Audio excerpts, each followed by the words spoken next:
Usapang totoo, walang preno. You under Vlogcaster, real talk lang, walang plastikan. Magandang araw mga ka-Wonder, welcome back sa ating YouTube channel, Wonder Vlogcaster po. Magandang hapon, katatapos lang ng trial ito para sa grave threats. At ay pagpapatuloy pa yan, may mga witnesses pa na darating kasama si NBI Director Matibag. At ito ngang si Kalilong ang siyang witness pa rin kanina, resource person, patungkol dyan sa video ni Sara Duterte na grave threats. Na ito nga ay nagbanta, na nag-contract siya ng assassin or ng person to kill the President, the First Lady, and the former House Speaker. At dyan ay pinagdebatihan mga ka-Wonder, nagkaroon ng cross-examination kung itong si Kalilong nga ay isang credible na witness o siya ba ay nasa posisyon para i-verify or authenticate itong video kung ito ba ay hindi AI or AI. Kasi ito pa yung pinaglalaban, malamang, of course, AI. Ayon dito kay Kalilong ng NBI at ng ilan sa atin na nakapanood niyan ang haba-haba. At halos 100% kami rito nag-uusap. Kahit sinong tanungin mo ay based dun sa video, ito po'y mukhang hindi talaga AI. Yan pong pag-uusapan natin yung takbo kanina. At pag-uusapan natin kung AI ba yan o hindi. So bago yan mga ka-Wonder, don't forget to subscribe to our YouTube channel, Wonder Vlogcaster. Libre po ang pag-subscribe, 100%. Click nyo po yung subscribe button, lalabas yung bell icon, piliin nyo yung all. Marami pong salamat. So ngayon, July 8, katatapos lang. Kani-kanina lang, kumain lang ako pagkatapos kong panoorin yan. Ang haba, minsan nakaka-board kasi yung iba dyan nagtatanong, kunyari nagtatanong, pero yung tanong nila ay mukhang dinidiscredit nila itong si Kalilong. Halata mo naman mga ka-Wonder, of course, may nagsasabi dyan na minanual kasi ni Kalilong ito. Kung minanual mo yan, tinignan mo ng mabuti, meron din naman isang test dyan na gagamitan mo ng, of course, ng digital o ng nagagamit ka ng technology. Halos para sa amin na nag-check manually, halos parehas lang naman, para sa akin nga, mas gusto ko pa yung manual mo At tinignan mo lahat ng parameters ng guidance to check if the video is AI. So, itong katatapos lang, nitong ngayon nga, Krinos, itong si Kalilong, Mr. Kalilong, na sinasabi nga na ito bang video na to, AI o hindi. Sabi nga, ayon kay Kalilong, ito po'y hindi. At sa mga dahilan o mga basihan, binanggit niya. At ito ba'y ginagamit na ebidensya laban dyan kay VP Sara? Sabi nga ni Attorney Cayosa, sapat na ang videong ito kung mapatunayan na siya ay ma-impeach. Kaya talagang gagawin dyan ng paraan ng depensa upang ito ay pawalang saysayin o i-discredit itong video na ito at palabasing ito ay altered, edited, AI, yung mga ganyang pagkakataon. So, ito pong i-discuss natin mga ka-Wonder. Ito ay yung mga dahilan kung bakit ginigiit ng prosecution na tunay ang video, hindi AI. May mga basihan mga ka-Wonder na hindi mo pwedeng i-disregard lang na kanto-kanto, tabi-tabi lang dahil ito'y dumaan sa masusi at ma-ekspertong paraan.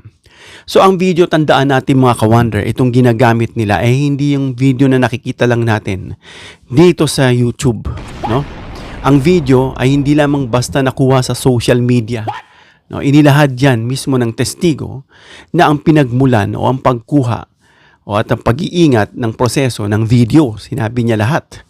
Hindi ito nakuha dyan sa social media lang na nababasa natin, napapanood natin. So mahalaga ito mga ka-Wonder na ipakita na hindi ito napalitan. Kaya nga nung inabot sa kanya, sasabi niya, may I have the permission to open or to open the seal. Humingi mo na siya ng permiso para ipakita na talagang ito ay hindi altered, hindi ito pinakailaman. O hindi na edit matapos niyang makuha o nilang makuha. So walang nakitang indikasyon dito mga ka-Wonder. Dito sa video na ito na pinagkuhanan na ito ay AI manipulated. Na masasabi mong AI, haba ng video. Kitang-kita mo, ako marunong ako tumingin ng video mga ka-Wonder kung AI o hindi. Hindi sa nagyayabang tayo, alam ko kung AI o hindi. May mga nagpo-post dyan ng mga kaibigan nating mga pro-admin na sinasaway natin sila kasi yung video yung kinakalat din nila, hindi naman totoo. Halatang halata mong AI. At pinaniniwalaan na itong video na to kumakalat ganito raw, AI nga na almost reality pero AI may kita mo.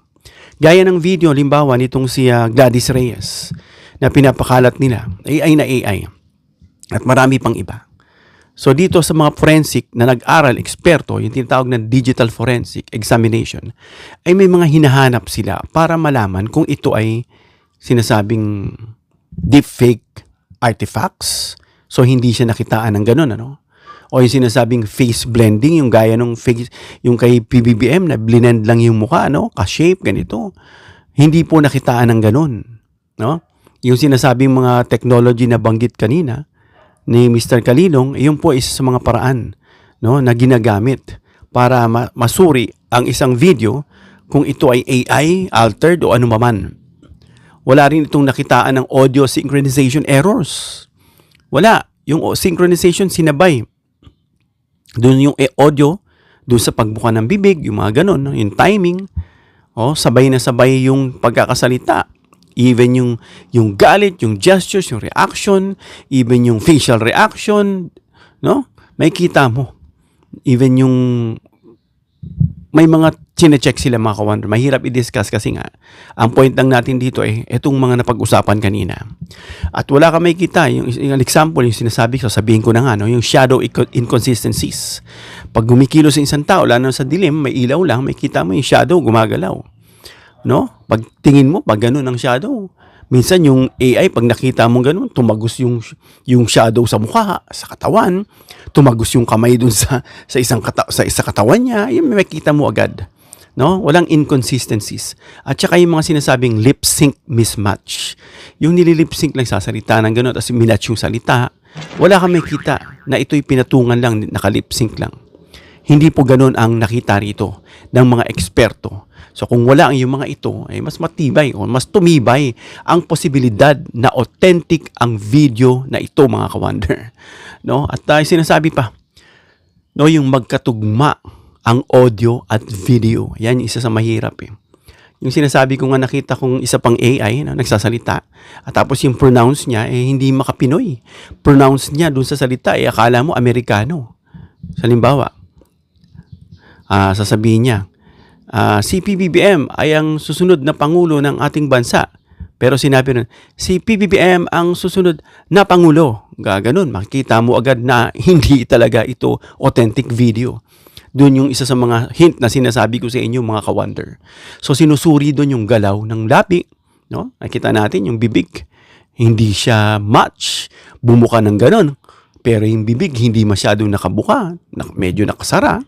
No, eksaktong tumutugma, no, dito sa boses. At yung AI generated mga ka-wonder videos ay kadalasang nakakaroon ito ng maliit na delay. Yun yung tinitignan ng masusi. Tinitignan masusi frame by frame kung may delay. May kita mo yan yung boses, ano, gumaganon-ganon. Alam agad nila, delay. Doon, maraming parameters, maraming mga paraan para suriin ito mga ka-wonder. Delay siya, hindi natural yung paggalaw ng bibig, yan. Yung mga sinasabing basihan. Ano pa? Yung natural facial expression. No, yung mukha. May kita mo, sabi nga nila, parang nakabotox minsan yung AI. No, hindi gumagalaw. Pag gumalaw man yung reaction, yung mukha, awkward. May kita mo agad. Yung mata, yung bibig, yung kilos, kung lilingon man yan, pati yung lingon-lingon ng gano'n, makikita mo, no? Yung intervals. Pag lumingon tayong gano'n, kita mo, natural. Pero pag galaw ng AI, may kita mo parang something awkward, pati yung galaw ng mata. No? Depende pa sa galing ng gumawa. Pero ganun pa man, sabi nga, hindi imposible itong malaman. Hindi imposible It may be very difficult, but it is not impossible. Sabi kasi ni Lacson, halos impossible daw, halos impossible. Hindi, mali po. Kahit yung term na sasabihin natin, hindi siya ganun, hindi talaga siya impossible. It could be very difficult but not impossible. No, yung facial expression, balikan natin. Yung tunay na video kasi mga ka-wonder. Alam natin yung blink ng eyes, yung sinasabi nating involuntary muscles. Like yung blink ng eyes, may kita mo kung tunay o hindi. No? Spontaneous yung blinking. Diba? May kita mo yung mata niyan, natural. Minsan nga, yung mata ng isa, kumukurap ng gano'n, lumalaki yung isa. No? Kahit sabihin mo, yung taong yan may mannerisms. Kahit na, malalaman mo pa rin. No? Kung may mannerism sa mata, o edi sa ibang aspect mo tignan. 'Di ba? Natural muscle movement. Itong mga face natin dito, may mga muscle dyan. Alakinasi, masseter, risorius. Yan yung mga muscles dito ng pag ngumingiti tayo. No? Pati dito sa palibot ng bibig, may mga muscles dyan. Etong mga nakita natin dito. No? Pati yung pag nagsasalita, pag nagagalit, nakikita mo, nag-react itong mga vessels dito. No, yung Adam's apple, kung saan pumupwesto, kung visible yung Adam's apple niya, no, may kita mo lahat, yun yung mga trinain nila at inalam nila. At yung iba kasi walang alam, kino-question pa, hindi naman sila napunta sa training. Hindi naman nila alam kung ano yung environment, kung ano yung nasagap, na-instill ng tao yung naranasan niya sa training niya. At meron dyan, nakita mo kanina, sa trial, mukhang dinidiscredit nila itong si Kanhilong. Kahit sabihin nilang hindi nila totally, binaba nila yung antas kasi ang tawag expert Expert siya pagdating sa ganyan. O, sa ginawa na lang parang binago nila yung term. Ganun pa man, diniminish nila ito. No, judge yan, judge. Judge siya. Ewan ko kung allowed magsalita kayo ng ganyan in behalf dun sa resource o sa witness bilang judge. I'm not sure kung allowed yung ganun Pero narinig natin sa kanila. At ano pa, yung sinasabing realistic eye focus, yung mata. Meron akong video na ginawa na AI na ginamit ko si Elon Musk. Kunyari, binati niya yung aming organization na pinuri niya. Sabi na, wow, tuwan-tuwa yung mga tao. Si Elon Musk, tuwan-tuwa, binati tayo, sikat na tayo. Hindi lang alam, ginawa ko lang yun. Yung AI na yun. So, alam ko dahil sabi ko, AI ito Kasi yung mukha niya, yung kung saan siya tumitingin, yung mata niya, yung eyeball niya, paano mag-roll, pati yung pananalita niya. Kung wala yung mga flaws na yon, doon ka naman sa ibang aspeto titingin, sa environment niya, at kung ano-ano pa. So doon mo malalaman mga ka-wonder, yung tamang paggalaw ng leeg, ng balikat, yung palpak na paggawa ng AI, masasabi mo, kala mo Android, kala mo robot. Masasabi, AI talaga. Pero yung mahusay gumawa, na ito yung sinasabing halos, ang hirap talaga, napakahirap talaga i-identify, pero hindi imposible. Ang AI mga ka-wonder ay maaari pa ring magpakita ng kakaibang micro expressions. Take note micro.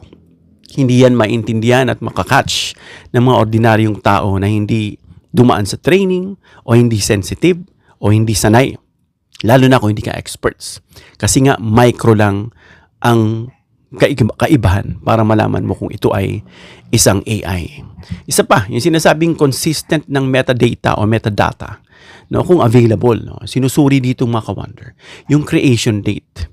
Kaya nga minsan tinitrace ko, sa kanya bang message to? Pinost niya, tignan mo nga yung history, tignan mo yung about, tignan mo yung ganito, ganyan. Malalaman namin sa cellphone kung ito ay original source siya o finorward lang sa kanya. So yun yung mga sinusuri doon mga ka-wonder. Na creation date at yung encoding, yung compression history, yung camera information. Ito ay all about dun sa cellphone. Kung kaninong phone yung ginamit, anong klaseng phone yan, pati nga yung quality ng phone, malalaman mo dun sa mga eksperto nag-aral na yan, kung ano pang model yan.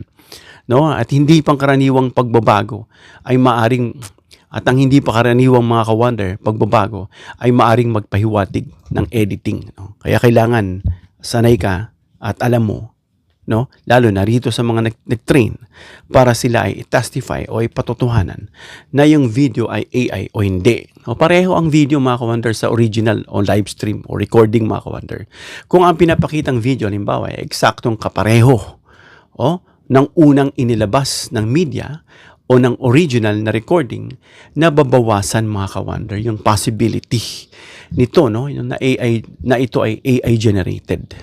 Nababawasan yung possibility niya At maraming independent recordings mga ka-wonder, no? Na kung maraming media organizations mga ka-wonder na may parehong recording mula sa magkaibang source, no? Magkaibang source. Ngunit pareho ang nilalaman. Mas mahirap sabihing AI fabrication ito. Yan yung mga sinasabi ko ha. Mga basic pa lang yan ha? Yung mga sources na yan. No? Plus itong kay Kalilong hindi lang nakuha sa social media. Ha? Ito nga NBA, di ba? Pag naghahanap sila ng ebidensya, kahit iburahin mo, kahit i-delete mo, kaya yung ma-retrieve, ma-recover, at yung mga sensitive na parts, at yung mga akala mo na hindi mo na ma-recover, kaya pa rin ma-recover, no? Dahil sa Intel yan, at of course, with cooperation ng yung mga tawag dito, service provider, na like dito kay Facebook, Meta, no? Yung data niyan, yung metadata na sinasabi. At wala ring forensic evidence mga ka-wonder, no, ng frame insertion o synthetic generation para patunayan na itong video na to ay AI. No, ang forensic kasi mga ka-wonder, yung tinatawag na forensic analysis, ay tumitingin sila mga ka-wonder kung alin, may inserted frames. Yung sinasabi ko nga sa yun, frame by frame yan. Bawa, nag-edit ka, may gusto kang ipasok sa video na ito. Na paano may papasok, gagawa ka ng video and then i-insert mo siya habang nag-i-edit ka. Walang ganun ang nakita. No, walang sinasabing minanipulate yung pixels.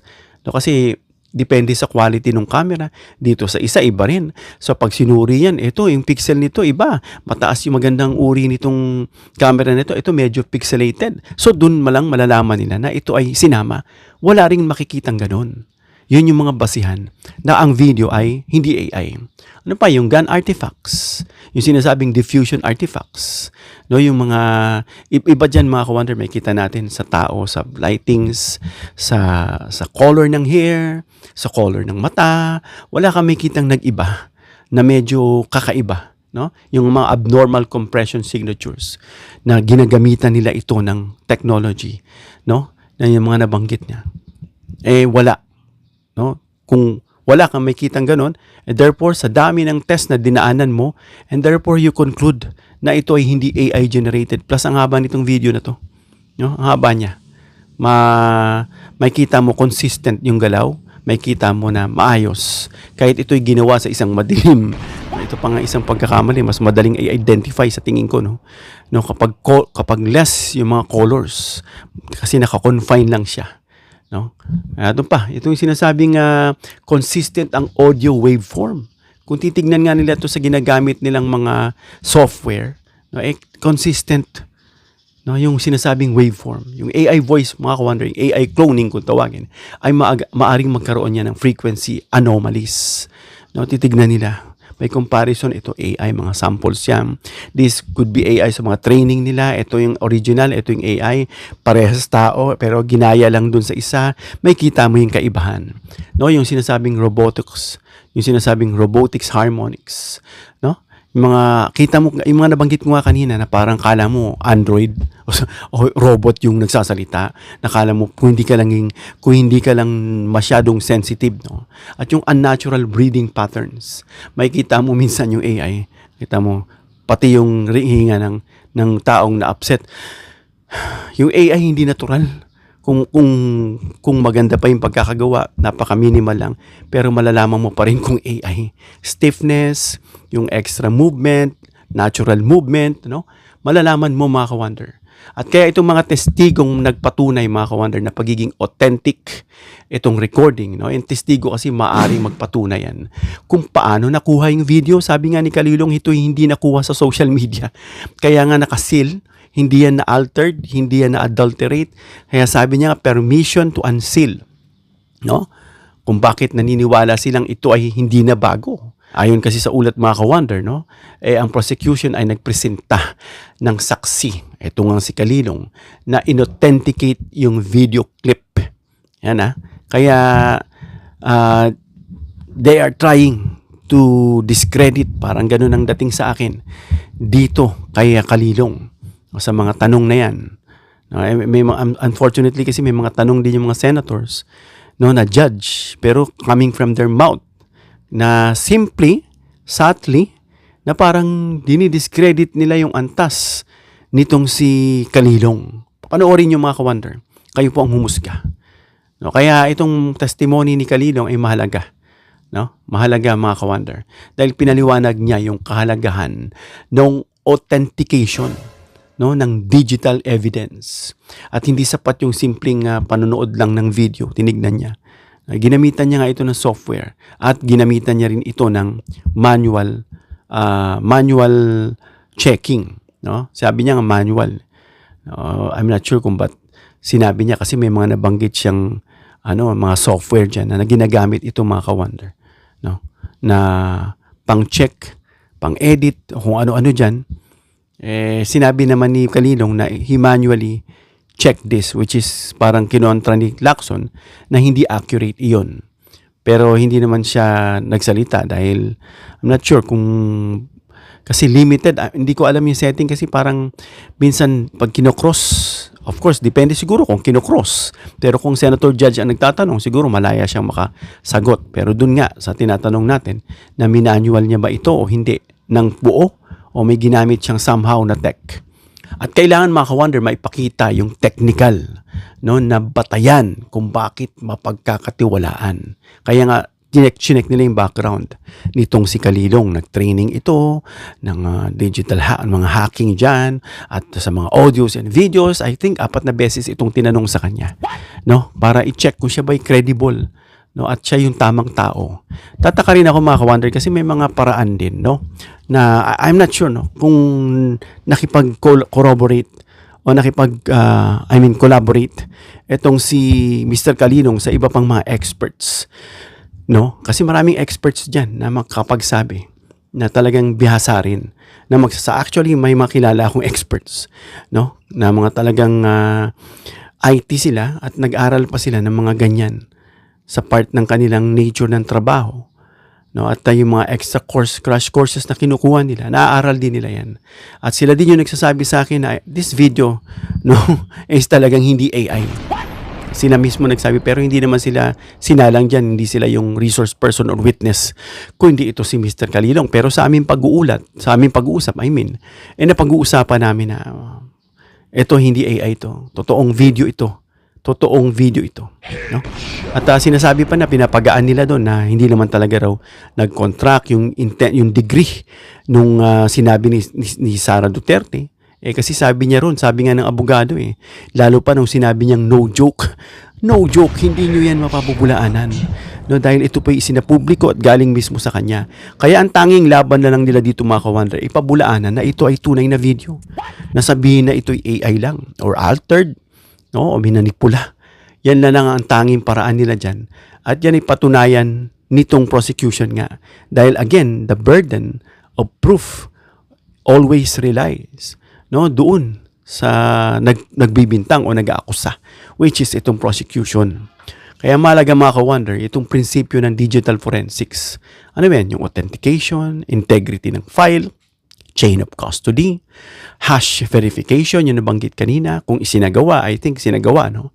Yung metadata or metadata examination, yung pixel level forensic analysis, compression analysis, audio forensic analysis, cross-validation sa original na source at hindi nga ito kinuha lang dyan sa social media at yung expert testimony. Kaya mga ka-wonder, kung pagbabatayan natin yung technical na digital forensics ay hindi sapat na sabihin lamang na AI yan.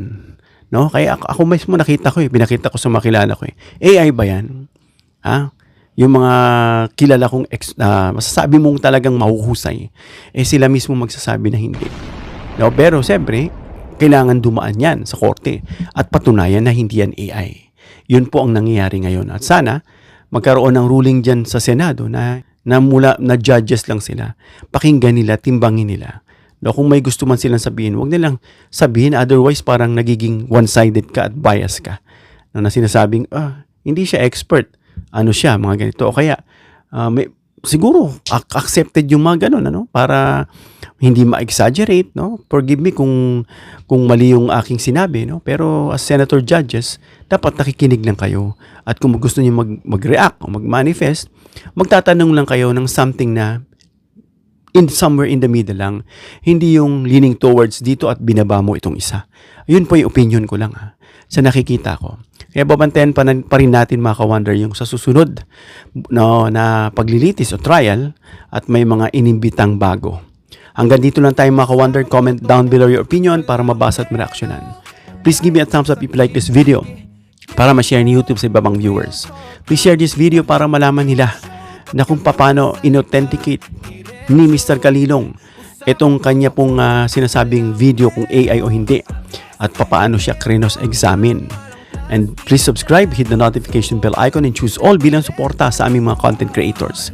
Hanggang sa muli mga ka-wonder. God bless.